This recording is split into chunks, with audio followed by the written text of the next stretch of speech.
నమస్కారం. ధర్మ సందేహాలు కార్యక్రమానికి సాదర స్వాగతం. ధర్మో రక్షతి రక్షితః. ధర్మాన్ని రక్షిస్తే ఆ ధర్మం మనల్ని రక్షిస్తుంది. మన భారతీయ సంస్కృతి సంప్రదాయాలు ఆచార వ్యవహారాలకి అనుగుణంగా ఒక్కో ప్రాంతం వాళ్ళు కొన్ని రకాల ధర్మాలని ఆచరిస్తూ ఉంటారు. అయితే చాలా సందర్భాల్లో చేయవచ్చో చేయకూడదో, చేస్తే ఏమవుతుందో, చెయ్యకపోతే ఎలాంటి పరిణామం సంభవిస్తుందన్న సందేహాలు చాలామందిని కలవరపెడుతూ ఉంటాయి. అటువంటి వారి ధర్మ సందేహాలకు శాస్త్రీయ సమాధానాలు అందించడానికి మన ముందున్నారు ప్రముఖ ఆధ్యాత్మికవేత్త, రచయిత, గ్రంథకర్త, జ్యోతిష శాస్త్ర నిపుణులు, జ్యోతిర్వాస్తు విజ్ఞాన సంస్థ అధినేత, మీ అందరికీ సుపరిచితులైన doctor C V B Subrahmanya Sastri గారు. వారితో మాట్లాడి మరిన్ని విషయాలు వారి మాటలు తెలుసుకుందాం. ఈనాటి కార్యక్రమాన్ని ప్రారంభిద్దాం. నమస్కారం అండి. నమస్కారం. మొదటి ఉత్తరం చూద్దామండి. ఈమెయిల్ ద్వారా మంజూష రాస్తున్నారు. ఉద్యోగరీత్యా రాత్రి వేళ ఇంటికి చేరుకుంటాము. దీపాలు వెలిగించవచ్చా తెలియచేయగలరు అంటూ రాస్తున్నారు. ఉదయకాలం పూజ చేయడం, దీపం వెలిగించడం, నైవేద్యం చేయడం, తర్వాతనే మనం ఏదైనా తినడం అనేది చేసినట్లుగానే రాత్రి వేళ కూడా ధూపదీప నైవేద్యాలు సమర్పించటం తప్పనిసరి. సామాన్యంగా ఈ మధ్యకాలంలో భగవంతుడి దగ్గర పూజ అంటే అగరవత్తి వెలిగించామనో ఓ దీపం వెలిగించామనో అక్కడితో అది పూర్తయిపోయినట్లుగా భావిస్తున్నారు. అది నిజం కాదు. నైవేద్యం చేసి తీరాలి. మన ఇంటికి ఏదైనా బంధువు వచ్చాడు అనుకోండి, ఆ బంధువుకి నేను చక్కగా లైట్ వేసాను, చీకట్లో కూర్చోబెట్టకుండా ఫ్యాన్ వేసాను ఒక్కుపోయకుండా అని కూర్చోబెడితే ప్రయోజనం లేదు. ఏం కావాలి? భోజనం కూడా పెట్టాలి. అలాగే భగవంతుడు అక్కడ ఉన్నాడు అంటే దాని అర్థం ఏమిటి? అక్కడ భగవంతుడు ఉన్నాడా లేడా? అంతటా నిండి ఉన్నాడు భగవంతుడు. కానీ మనం అక్కడ భగవంతుడిని ఉన్నాడు అని భావన చేస్తున్నాం, పూజిస్తున్నాం. ఆ పూజించేటువంటి పరిస్థితులలో ఆయనకి నివేదన చేయకుండా తక్కినవి ఏమి చేసినా అది సమగ్రం కాదు. అందుకని తప్పనిసరిగా వాటిని చేయాలి. రోజు తాంబూలం కూడా ఆయనకి సమర్పించుకున్నట్లయితే చాలా మంచిది. ఏమన్నారంటే ధర్మసింధువులు, ప్రతిరోజు తాంబూల దానం చేసేటువంటి వాడు మరుజన్మకి సామ్రాట్ అవుతాడు అన్నారు. అంటే ఒక సమగ్రత ఉందన్నమాట దాంట్లో. అందుకని వీలైనంత వరకు అలా చేయడం మంచిది. కనీసం పంచోపచార పూజ అయినా చేయడం మంచిది. ధూపము, దీపము, గంధము, పుష్పము, నైవేద్యము, ఈ ఐదింటితోనైనా మనం పూజ చేసి తీరాలి. అలా చేసినట్లయితే సకల భూతములు మనకు మేలు చేస్తాయి. ఎందుకని 5 భూతాలకు సంబంధించినవే ఈ 5 పూజలు. అందుకని 5 భూతాలు మనకు మేలు చేయడం కోసం అది చేయాలన్నమాట. అలా మనం ప్రతినిత్యము కూడా చేసిన పక్షంలో ఈ ప్రకృతి బీభత్సాలు తగ్గిపోతాయి. అంటే అంతగా ఉండవు అన్నమాట. అందుకని మనం వాటిని చేయడం తప్పనిసరి. మరి ఉత్తరంలో వారి సందేహం చూద్దామండి. ఈమెయిల్ ద్వారా శివకుమార్ రాస్తున్నారు. సత్సంతానం కోసం గర్భవతులు పాటించాల్సిన ఆధ్యాత్మిక నియమాలు ఏమిటి తెలియచేయగలరు అంటూ రాస్తున్నారు. ఒక కోణంలో ఆలోచన చేస్తే ప్రపంచం మొత్తంలో ఒక వర్గం 60% వ్యాపించి ఉంది. దానిలో మహాత్ములు ఎంతమంది ఉన్నారు అంటే ఒక్కరే. మరో వర్గం 30% వ్యాపించి ఉంది. దాంట్లో మహాత్ములు ఎంతమంది ఉన్నారు? ఒక్కరే. అదే 5% కంటే మించని భారతీయంలో వేలకు వేలు మహాత్ములు పుట్టారు అంటే దానికి మూల కారణం భారతీయులైన మాతృమూర్తుల వ్రత నియమ వ్యవస్థ మాత్రమే అని ఖచ్చితంగా చెప్పవచ్చు. మదాలస అనేటువంటి ఆమె గర్భవతిగా ఉన్నప్పుడు అబ్బాయి పుట్టిన తర్వాత కూడా వేదాంతపు పాటలు పాడుతూ ఉండేది. అంటే పాలు పట్టేటప్పుడు, ఉగ్గు పట్టేటప్పుడు, నిద్రపుచ్చేటప్పుడు కూడా అలా పాడుతుండేది. గర్భవతిగా ఉన్నప్పుడు కూడా ఆ విషయాలనే ఆమె అధ్యయనం చేస్తూ ఉండేది. ఆ పాటలే పాడుకుంటూ ఉండేది. దాని ద్వారా ఏమైంది అంటే 6 పిల్లలు సన్యాసులైపోయారు. ఆ తర్వాత 7వ పిల్లవాడికి కూడా ఆ పాటలే పాడుతోంది. పాడుతుంటే భర్త గారు, రాజుగారు వచ్చి, రాజ్యం పాలించడానికి ఒక్కడినైనా అట్టే పెట్టవా నాకు అని అడిగాడు. అడిగితే అప్పుడు ఆమె రాజనీతి పాటలు పాడితే ఆయన రాజ్యం చేశాడు ఆ కుర్రవాడు. రాజ్యం చేసి తర్వాత సన్యాసం పుచ్చుకున్నాడు. తాత్పర్యం ఏమిటి అంటే తల్లి ఆ గర్భవతిగా ఉన్నప్పుడు ఆచరించేటువంటి విధానములన్నీ కూడా పిల్లవాడు నేర్చుకునేటువంటివిగా ఉంటాయి. అందుకనే మనకు మాతృభాష అని అంటారు. మాతృభాష అని ఎందుకనాలి, పితృభాష అని ఎందుకనకూడదు అంటే తల్లి తాను ఆలోచించే విధానమంతా కూడా ఆ 9 మాసాల్లోనూ పిల్లవాడు గ్రహిస్తాడు కాబట్టి ఆమె మాతృభాషలోనే ఆలోచిస్తూ ఉంటుంది కాబట్టి ఆ కారణం చేత అది మాతృభాష అని పిలువబడుతుంది. ఇక్కడ మనం ఉత్తమ సంతానం కలగడానికి ఆచరించవలసిన భారతీయములైనటువంటి ధార్మిక అంశములను మనం గుర్తించాల్సి వస్తే ప్రథమంగా వధూవరులిరువురికి కూడా జాతకాలు సరిపడినాయా లేదా చూడడం, తర్వాత మంచి ముహూర్తం చూసి వివాహం చేయడం, మంచి ముహూర్తం చూసి గర్భధారణ జరిగేలా చూడడం. ఎందుకనంటే హిరణ్యకశిపుడు హిరణ్యాక్షుడు అలా లోకకంటకులు ఎందుకయ్యారు అంటే కశ్యప ప్రజాపతి అంతటి వానికి ఇటువంటి వాడు పుట్టడం ఏమిటి అంటే గర్భధారణ అనేటువంటిది సంధ్యా సమయంలో జరిగింది. అందుకని వాళ్ళంతా కంటకులైనారు. అందువలన గర్భధారణకు మంచి సమయం చూడడం, గర్భవతిగా ఉన్నప్పుడు మంచి మాటలు వినిపించటం, ఆమె కొండలెక్కడం లాంటి పనులు ఏమీ చేయకూడదు, అలాగే విశ్రాంతిగా ఉండాలి, ఆనందంగా ఉండాలి, ఆమెను ఆనందంగా ఉండేలాగా చుట్టూ వాళ్ళందరూ కూడా ప్రయత్నం చేయడం, ఆమెకు కోరికలు మిగలకుండా అన్ని కోరికలు కూడా తీర్చడం, అంటే ఏం తినాలనున్నా తినిపించడం లాంటివన్నీ చేయాలన్నమాట. అలాగే సీమంత పుంసవన సంస్కారాలు చేయడం, అలాగే ప్రహ్లాద చరిత్ర, భాగవతం, కృష్ణ చరిత్ర లాంటివి వినిపిస్తూ ఉండడం. తర్వాత పుట్టిన తర్వాత బిడ్డడికి జాతకర్మ నామకరణ సంస్కారాలు చేయడం, పిల్లవాడిలో దైవాన్ని చూడడం. కృష్ణుడు వేషం వేస్తారు తల్లిదండ్రులు. ఎందుకు వేస్తున్నారు అంటే కృష్ణునితో ఏకాత్మ భావనను అతనికి అలవాటు చేయడం కోసం. ఆడపిల్లల్ని మనం అమ్మవారుగా భావన చేసి నవరాత్రుల్లో పూజ చేస్తాం. ఎందుకు అంటే వారిలో ఆ భగవతితో ఏకాత్మ భావన కోసం. అలా ఆ పిల్లల్లో దైవాన్ని దర్శించడం, వారికి గురువులో దైవం దర్శించడం అలవాటు చేయడం, అలాగే తల్లిదండ్రుల్లో దైవాన్ని అలవాటు చేయడం, అలాగే భార్యలో దైవాన్ని చూడడం, భర్తలో దైవాన్ని చూడడం. ఈ భావనలు ఏవైతే ఉన్నాయో ఇవే ఇంతమంది మహాత్ములకు జన్మనివ్వడానికి కారణమైనవి. విశేషం ఏంటంటే మనకు పురుషులు పుణ్యాలు చేస్తారు, కానీ వాళ్ళు ఎందుకు చేస్తున్నారు అంటే ఆర్థికమైనటువంటి బలం పెరగడానికో, అధికార రూపమైనటువంటి ప్రయోజనం సిద్ధించడం కోసమో, ఉద్యోగంలో అభివృద్ధి కోసమో అలాంటి వాటి కోసం చేస్తున్నారు.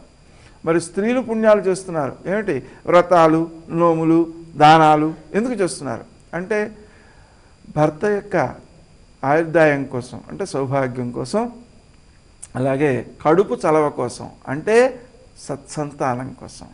ఎందుకని ఒక కుమారుడు దుర్మార్గుడైనట్లయితే ఆమె పడే బాధ వర్ణనాతీతం. తల్లి ఆ పిల్లవాని యొక్క దుష్టచేష్టల వలన మనసు చాలా క్షోభిస్తుందన్నమాట. అందుకని ఆమె పిల్లవాని యొక్క అభివృద్ధి కోసం పాటుపడుతోంది. అలాగే మనకు దానం కొద్దీ బిడ్డలు అనేటువంటిది మన సంప్రదాయం కాబట్టి ఆ విధంగా నోములు వ్రతాలు పేరుతో ఆమె చేసేటువంటి దానాదులన్నీ కూడా ఉత్తమ సంతానాన్ని కలిగేలా చేస్తున్నాయి. ఇంకా విశేషించి ఒక వాస్తవాన్ని మనం అంగీకరించాల్సి వస్తే భారతదేశంలో మాతృమూర్తులకు మాత్రమే పుత్ర సౌఖ్యం లభిస్తోంది, తండ్రులకు ఆ సౌఖ్యం లభించటం లేదు. ఇతర దేశాలలో వాళ్ళకి లభించట్లేదు, వీళ్ళకి లభించట్లేదు. ఎందుకని అక్కడ వ్రతములు, నోములు మొదలైనటువంటి వాటిని ఆచరించట్లేదు. కాబట్టి ఈ దృష్టికోణంలో మనకు సామెత ఉంది, దానం కొద్దీ బిడ్డలు అని. అలాగే మనకు పృశ్ని సుతపుడు అనేటువంటి వారు తపస్సు చేశారు. తపస్సు చేసి ఆ విష్ణుమూర్తిని తమకు కుమారుడిగా జన్మించమని 3 సార్లు కోరారు. కోరితే 3 సార్లు తానే జన్మిస్తానన్నాడు. అయితే మొదట పృశ్ని గర్భుడిగా పుట్టాడు, పుట్టిన వెంటనే తపస్సుకి వెళ్ళిపోయాడు. అంటే పుత్రుడు ఉన్నాడు కానీ పుత్ర సౌఖ్యం లేదు. మరుజన్మలో వామనుడిగా పుట్టాడు, పుట్టిన వెంటనే దానం పుచ్చుకుందుకు వెళ్ళిపోయినాడు. పుత్రుడు ఉన్నాడు కానీ పుత్ర సౌఖ్యం లేదు. మళ్ళీ 3వ జన్మలో కృష్ణుడుగా పుట్టాడు, పుట్టిన వెంటనే యశోద వద్దకు వెళ్ళిపోయినాడు. అప్పుడు కూడా పుత్ర సౌఖ్యం లేదు.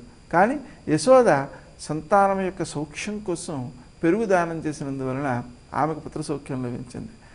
ఆ నందుడికి లభించలేదు, భర్తకి లభించలేదు. ఎందుకని ఈయన వసుదేవుడి దగ్గరికి వెళ్ళాడు.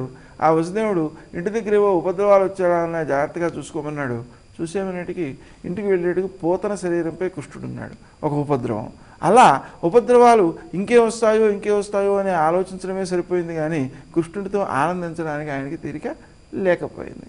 ఈ దృష్టికోణంలో మనం గర్భవతిగా ఉన్నప్పుడే కాదు, వివాహం దగ్గర నుంచి ప్రారంభమయ్యి పిల్లవాడు ఎదిగే వరకు కూడా ఈ పెరుగు శివాలయంలో ఇవ్వడం లాంటి కార్యక్రమాల ద్వారాను, అలాగే వ్రతాలు నోములు ఆచరించడం ద్వారాను, ముఖ్యంగా ఆ గర్భవతిగా ఉన్నప్పుడు ఆమెను ఆనందంగా ఉంచడం ద్వారాను కూడా మనం ఉత్తమ సంతానాన్ని పొందేలాగా ఏర్పడాలి.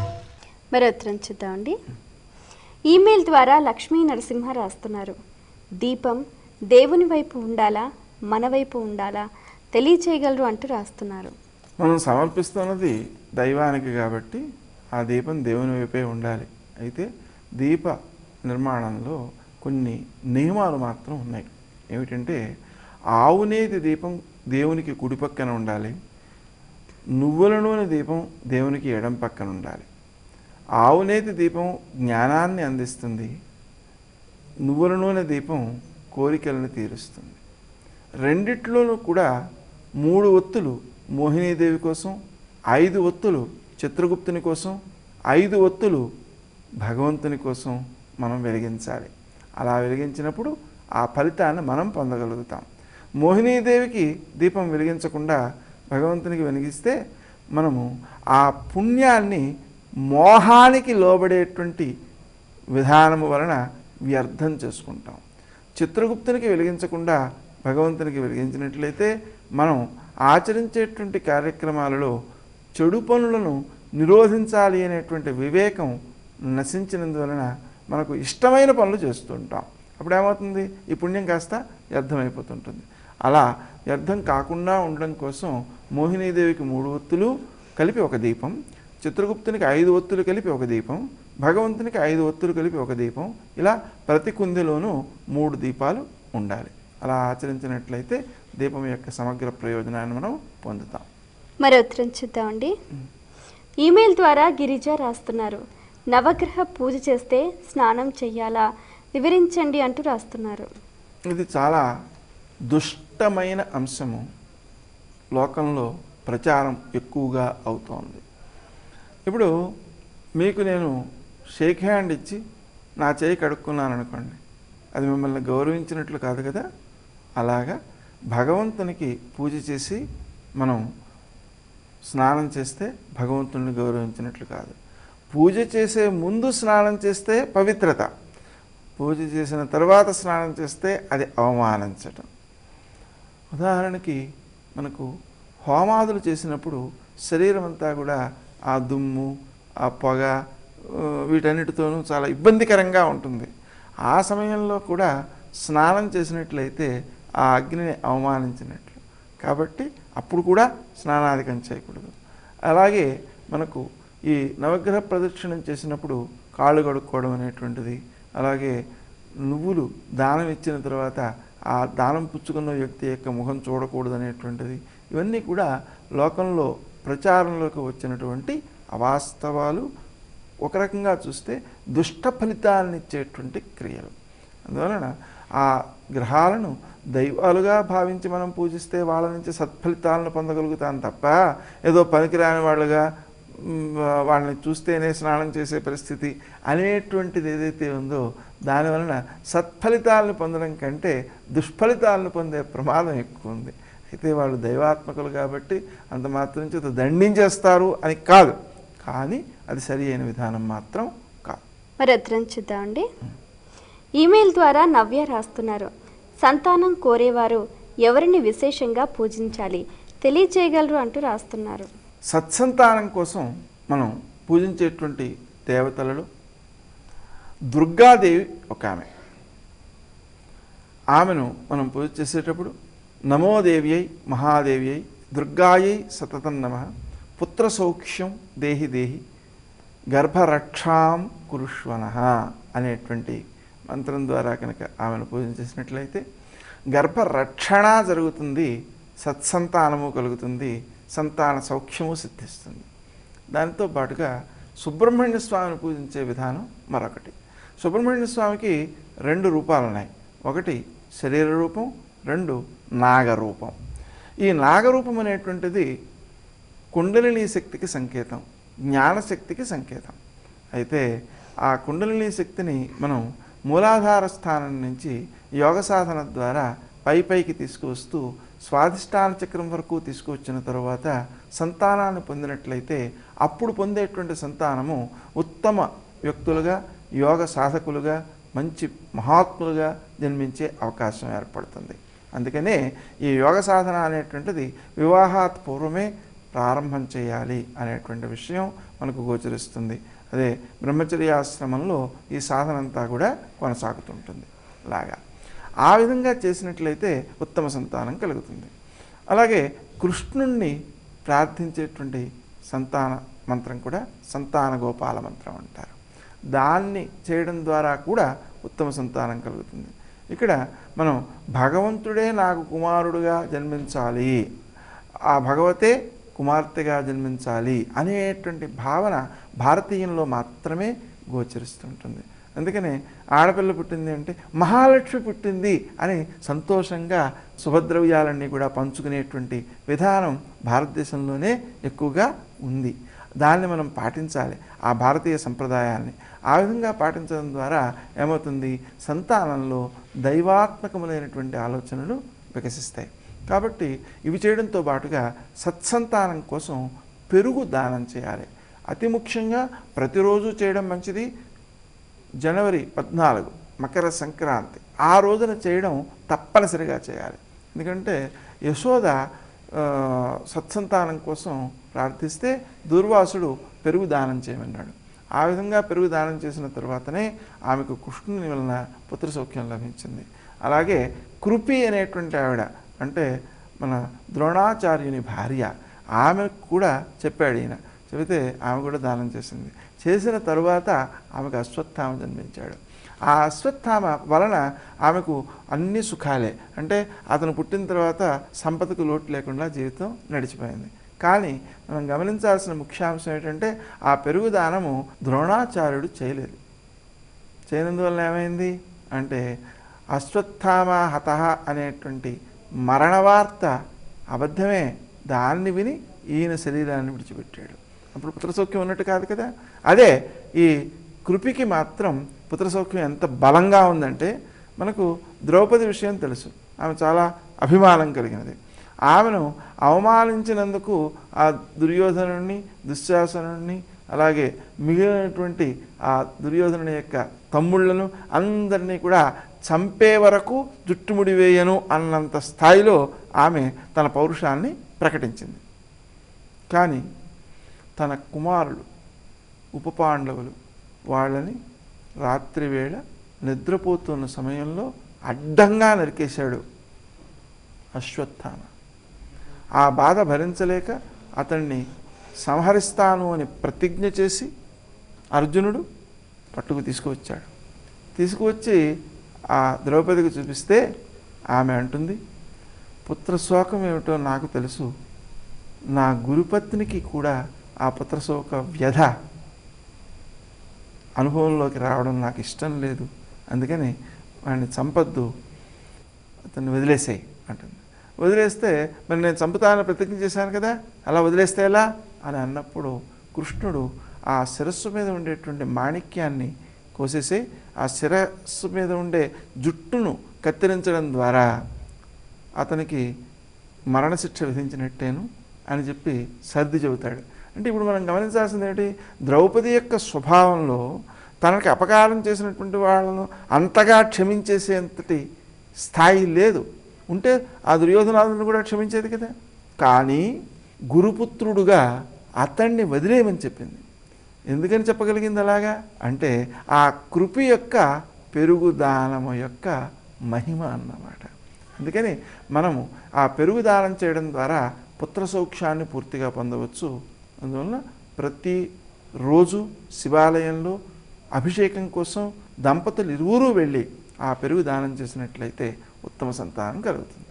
ఆ సంతానము అభివృద్ధిలోకి రావాలన్నా, వాళ్ళకు ఉద్యోగం రావాలన్నా, చదువు బాగా రావాలన్నా, మంచివాళ్ళుగా రూపొందాలన్నా, తల్లిదండ్రులకు ఆనందం ఇచ్చేవారుగా ఉండాలన్నా, సమాజానికి వాళ్ళు పనికొచ్చేవారుగా ఉండాలన్నా ప్రతి స్థాయిలోనూ కూడా ఈ పెరుగు సమర్పించడం శివాలయంలో సమర్పించడం అనేటువంటిది సత్ఫలితాలను ఇస్తోంది. చాలామంది తమ అనుభవాన్ని వ్యక్తీకరిస్తున్నారు. మొన్న బెంగళూరు నుంచి ఒక ఆమె ఫోన్ చేశారు, మీరు పెరుగుదానం చేయమని చెప్పారు, అది చేయడం ప్రారంభించిన వారం రోజుల్లోనే నా కుమారుడు 3 సంవత్సరాల నుంచి వాడు కనిపించలేదు, ఆ ఊళ్ళోనే ఉంటున్నాడు, కనిపించలేదు. అటువంటి వ్యక్తి ఉగాది పూట వచ్చి ఆశీర్వచనం తీసుకున్నాడు అని చెప్పారు. చాలా సంతోషం అండి. మీ అమూల్యమైన సమయాన్ని కేటాయించి మా ప్రేక్షకుల ధర్మ సందేహాలకు శాస్త్రీయ సమాధానాలు అందించినందుకు ధన్యవాదాలు. చూశారు కదండి, ఇది ఇవాల్టి ధర్మ సందేహాలు కార్యక్రమం. మీకు కూడా ఏమైనా ఆధ్యాత్మిక ధర్మ సందేహాలు కలిగితే మా ఈ కార్యక్రమానికి మీ సందేహాల్ని క్లుప్తంగా, సూటిగా, స్పష్టంగా పోస్ట్ కార్డ్పై లేదా ఈమెయిల్స్ ద్వారా రాసి పంపించండి. మా చిరునామా ధర్మ సందేహాలు, కేర్ ఆఫ్ భక్తి TV, road number 92, Jubilee hills, Hyderabad 5,96,000. మా ఈమెయిల్ ఐడి bhaktihyd@gmail.com. మరో కార్యక్రమంలో మళ్ళీ కలుసుకుందాం. అంతవరకు సెలవు. నమస్కారం.